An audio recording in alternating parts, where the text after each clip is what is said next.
Okay, hello everyone. Welcome to our panel on fixing social media. My name is Tim. I'm a senior reporter at Video Week.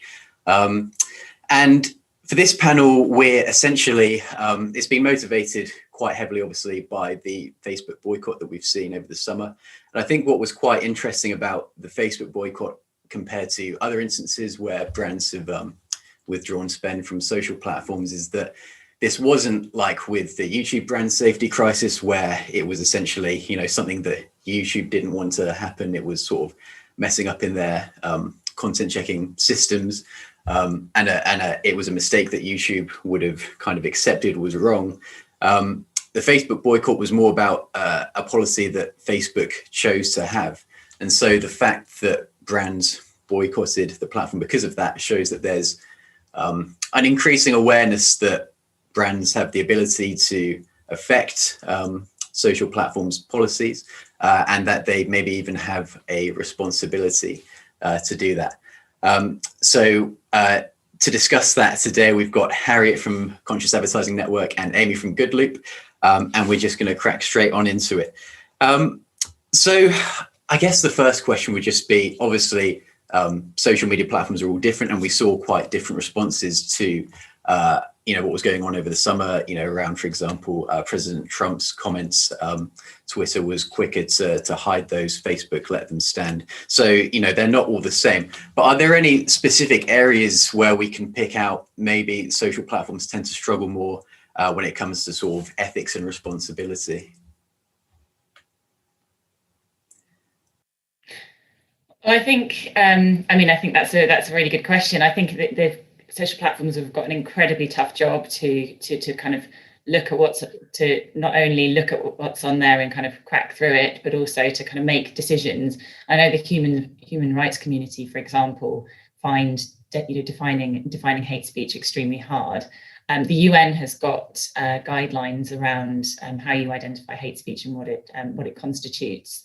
And they also have guidance around how you police hate speech and also uphold freedom of speech. So, as people that work in tech and advertising, I think we should always defer to those institutions who know how to do this and know how to do this well. And I think it's really tough for the platforms, but I think if they engage with the right communities of people and the right expertise, that becomes easier, because let's be honest, you or I aren't qualified to make decisions about kind of human rights issues in Myanmar or elsewhere, for example.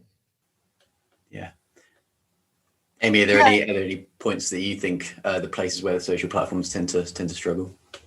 Well, I think it always comes down to this key question of whether they're a media company or not, and you can debate it either way. And I think it is a really complex issue, but ultimately, where Facebook and other social platforms differ from traditional media outlets is that the mechanisms they have built enable the spreading of misinformation, where traditional media platforms are paid journalists who have to, research and quantify and validate their claims. So there's not the same level of scrutiny, and I think that's where there is a little bit more of a black and white, where perhaps they're not creating the content on the platforms, they're certainly creating the structures that enable hate and misinformation to spread.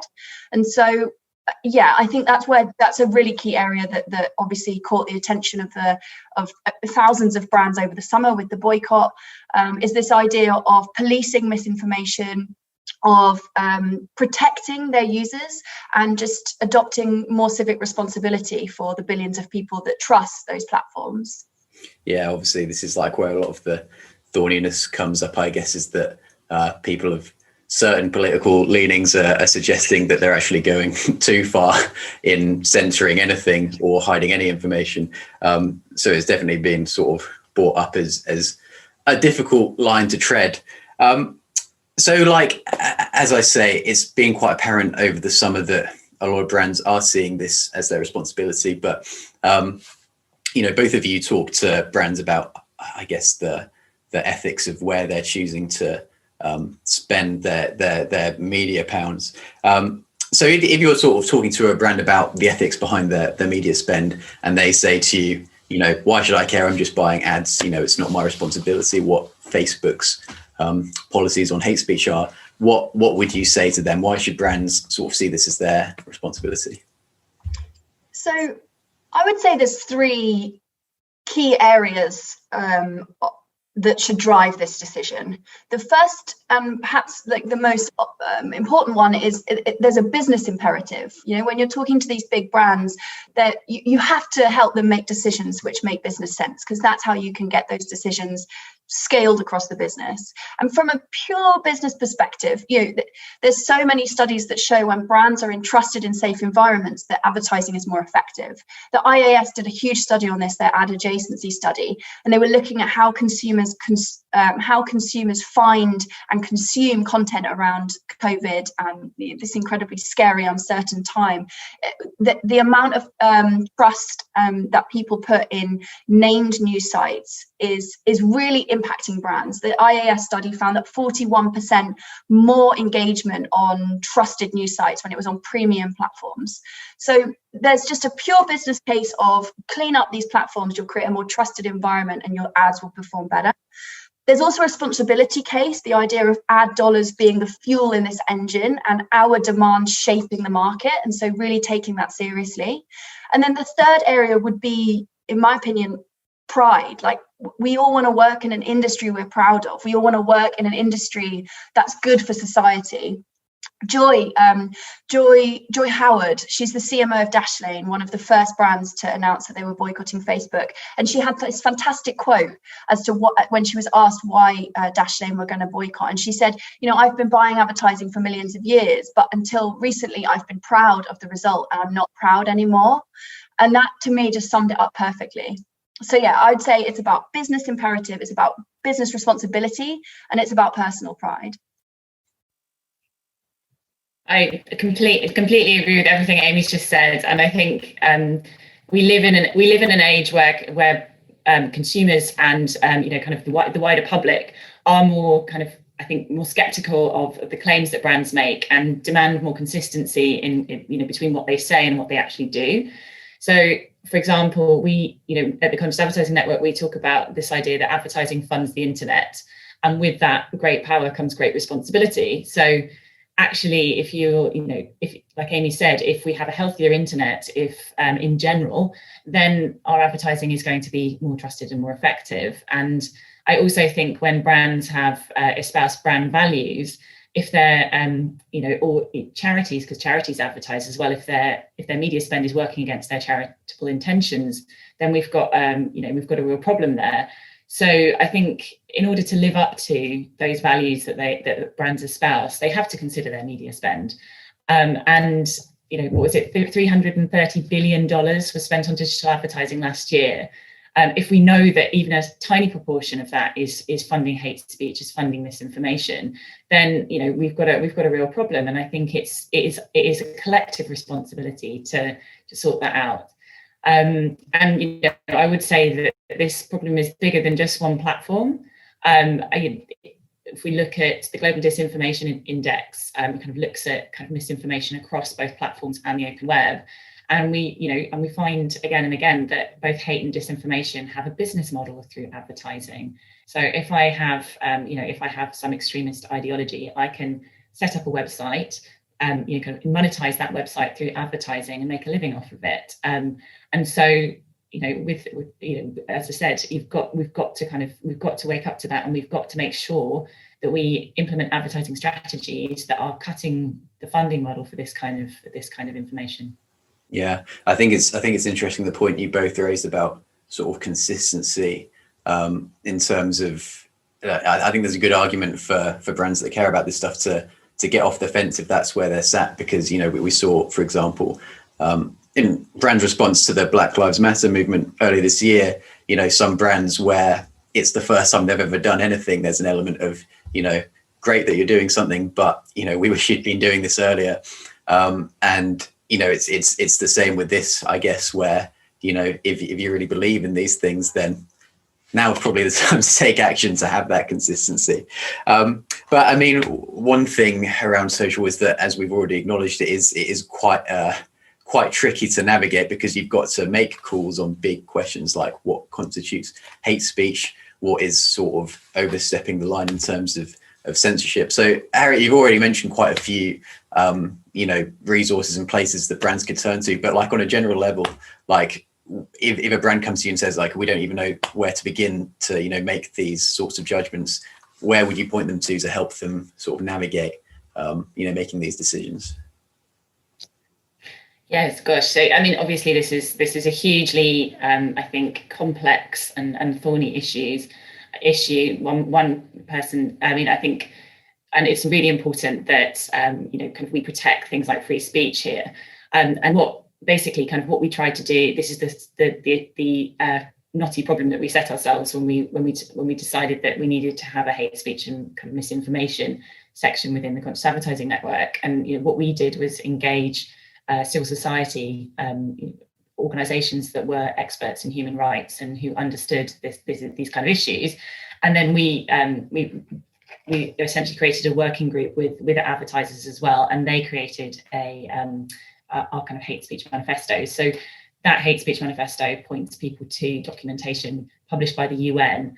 And there are certain red lines, things like kind of dehumanizing language. So if you're calling a group of people, kind of hate terms and things like rats or cockroaches, then that's a really, really clear red line. But I know that, and so this manifesto essentially points people to existing legislation from institutions who've done a lot of work around this. And I think that kind of direction can be super helpful, because we're not human rights experts as advertisers, but there are people out there that are, and we can draw on that information and that knowledge to make better decisions. So what do you both think constitutes, if you're a brand and you've decided you care and you do want to take action, what does that look like? Is pausing or completely pulling spend from social platforms, either specific social platforms or just social generally? Is that the answer? And saying, we're holding off spend until these policies get changed? Should you be leaving social platforms completely and deactivating your accounts? What do you think effective action looks like? Gosh, well, I mean, as I said, like this is so much bigger than a single platform. This is like your entire media spend in there. Some of that advertising cash is going to be going somewhere it shouldn't be, and you probably don't want it to be. So, I mean, I think this is about kind of looking at your kind of, I think, thinking about your media spend as an investment in the internet you want to see. So, what do you want to fund? Is that really quality, great journalism? Is that fantastic cat videos? Is it whatever that is? That should be your inclusion list.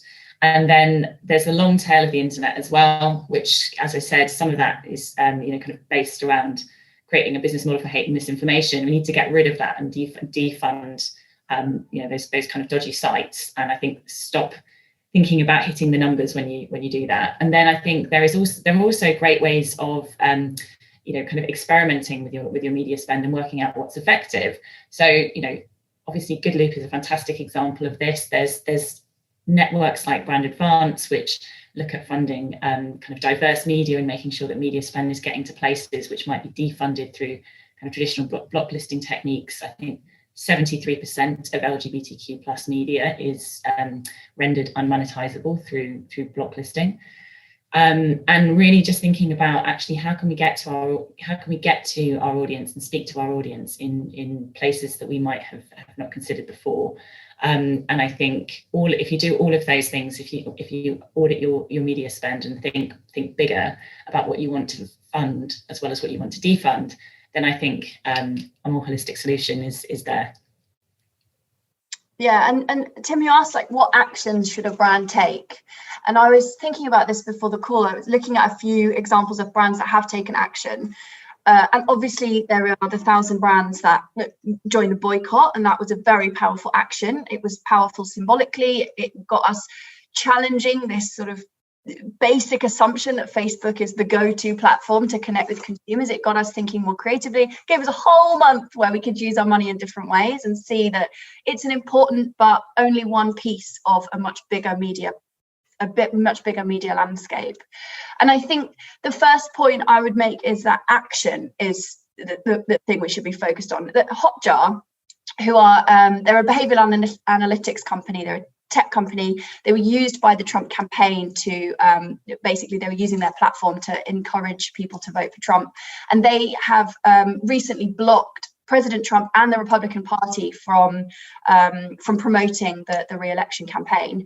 And when interviewed about that, I thought it was really interesting. The CTO gave a statement, and he said that the reason they did something is to choose not to do something was in itself an action. You know, we are at a point now where not doing anything is also an action. So that would be my first point, would be like, don't be afraid of action, because we've all got to take action. There is no standing still anymore.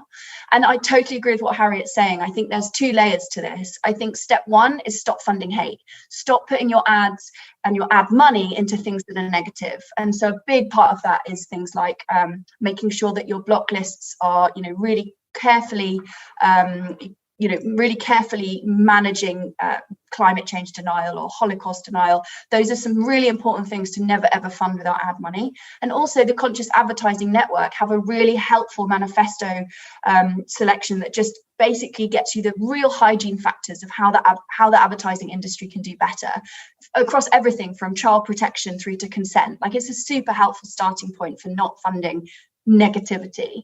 And then once you've cleaned up sort of the base level of not funding bad, then step two is fund good. Fund the things that actively promote your brand values. What is it your brand stands for, and how can you amplify that through the money you spend on your media, which is like 90% of your brand's budget. So it's a really important part of putting your money where your mouth is when it comes to your values. And I love what Chris is doing with Brand Advance. Like, their diverse network is a fantastic example of putting your money into the most unheard voices, who are often the most affected by hate speech and misinformation. So it's a lovely way to kind of balance that, and also work with Goodloop, obviously. But yeah, I think stop funding hate, start funding good, and don't be afraid of action. You've both said that that this is more than just about changing the social platforms, and that there are really good arguments for brands caring about where their media spend goes generally, and, like you say, the good things it's funding as well as the bad things that you don't want to fund. But when it comes to sort of bringing about change from the social platforms, I think one of the problems that some people see is that when it comes to actually denting the revenues of a company like Facebook, it can be tricky because they get so much money from small businesses and small local business that uses Facebook's hyper local targeting solutions, and are pretty reliant on those, might feel less, inclined to take part in those sorts of boycotts. But I guess, what would your response to that? Why should brands like not be dissuaded by that? Do you think Facebook is still listening, despite the fact that it's not necessarily, going to have a massive impact on their immediate revenues? Yeah, so I actually think that it's quite a negative spin, because there has been some huge impacts for Facebook. And, as much as they like to make it seem like, it didn't affect them at all, P&G, which is their top spender, went from spending £14 million a day to £40,000 a day. So, their top spender globally has slashed their budget. And that budget that used to just flow into to Facebook as default is now being used more creatively, is now being used in different ways. And so it's given us all as an industry a moment of pause and a moment to think, what is the appropriate amount of our budget to spend on Facebook, and how can we diversify? And that is something that has very meaningfully affected Facebook. I mean, just recently they've announced that they're going to ban any content that denies the Holocaust, and that is an absolute U-turn from what they said 2 years ago. And they've not explicitly linked it to the boycott, but the timing is pretty convenient. And I think it's creating a much more sort of reflective approach from these platforms, as they see that this is really important to huge parts of their customer base. Mm-hmm. Yeah. Yeah, I mean, absolutely. I think also, like, what we want to be aiming for is for ethics by design in these platforms. And if your advertisers, the people that you rely on for your business, are saying to you, we need this, we want this, we want this to be just the way that things are done, then change happens. And that's, that's a beautiful thing. So, if I'm sure TikTok are looking at what's happening to Facebook and adapting. And I'm sure that the next big platform is going to be doing the same, or at least, when advertisers start to have conversations with them, hopefully they'll be asking questions and saying, what's your policy on this? What do you do around this? And I think that's how change happens, when we look at something and then we kind of embed it within just the way that things are done.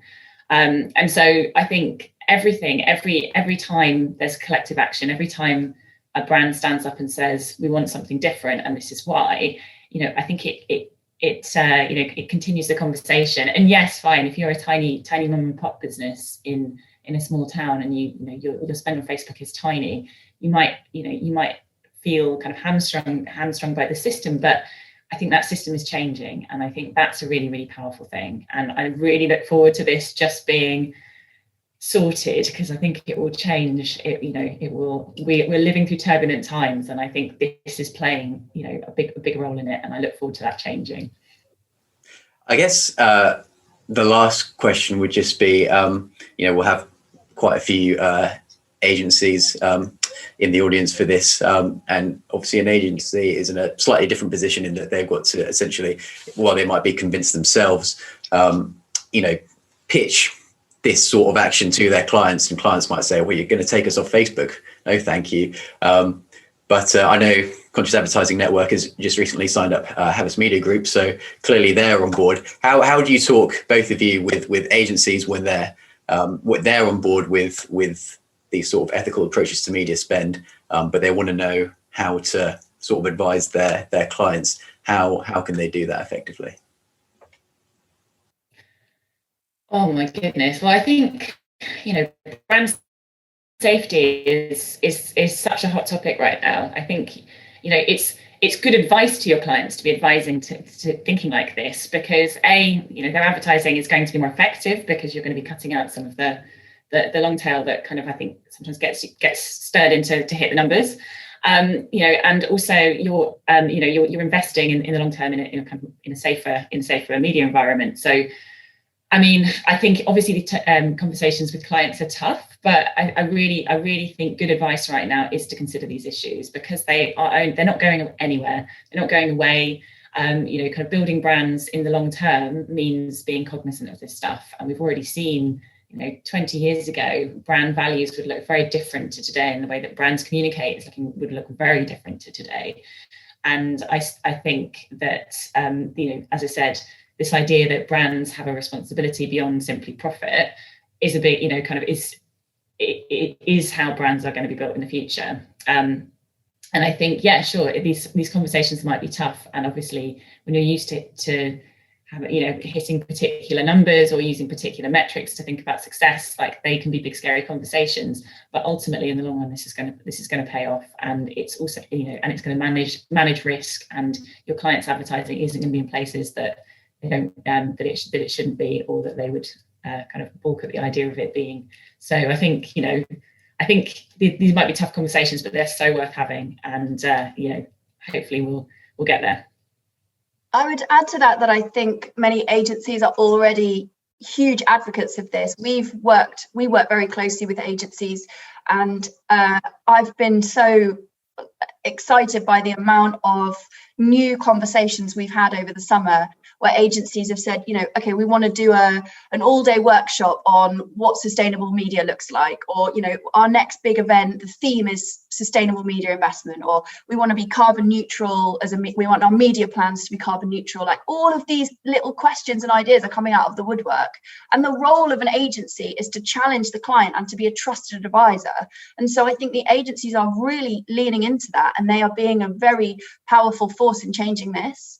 And I would also say, I've spent the last 5 years building a business that's about harnessing ethics as a way to drive effectiveness. And one thing that I've had to get really good at is framing an ethical decision within a commercial context. So always think of it as what is the business benefit and how can I frame it within that space to talk about how you're going to drive brand love, how you're going to build trust, how you're going to build loyalty and build customer value. And those things can't be done in a platform that has hateful, unkind cultures. That's just not possible. So thinking about the business benefits of, purpose to drive performance, to drive those metrics that really matter, that's how you get the big businesses on board. And never ever apologize for using commercial metrics as a way to drive meaningful change, because that's the language that these guys speak.